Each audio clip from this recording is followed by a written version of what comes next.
Po tayo ngayon sa nursery ng hybridization. Ano po, kung makikita nyo po, ito po yung ating hybridization site. And then yung nursery natin dito. So, dalawang klase po yung nursery natin. Seedbed nursery at saka polybag nursery. Ano po. So, bago po tayo mag seedbed preparation, mag-select po muna tayo ng seed nuts.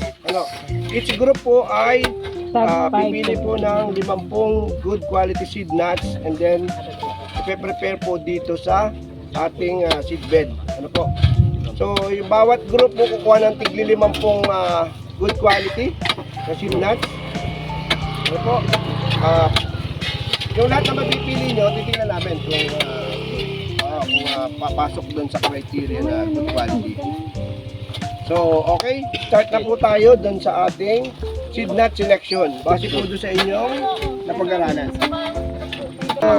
50 quality seed nuts para po ating ihanay doon sa ating seedbed. Ano po? Lahat po na pipiliin ninyo ay ating titingnan. I-quality control natin. Titingnan natin kung yung inyong napag-aralan ay na-apply nyo po dito. Ano po? So magkakalahok po yan. Yan po ay yung mga hybrid seed nuts natin na na-produce na dito sa ating seed farm. Okay.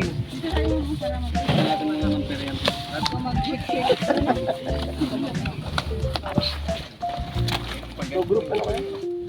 Group 1. Group 1.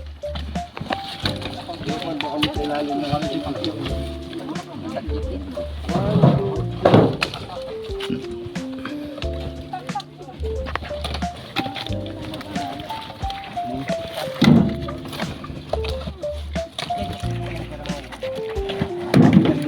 Malaki masyado yan. I-check po muna namin. Wag. Bilit, para hindi kumilo.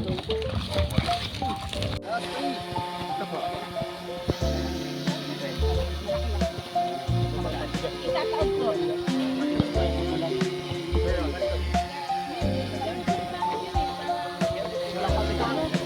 Last one.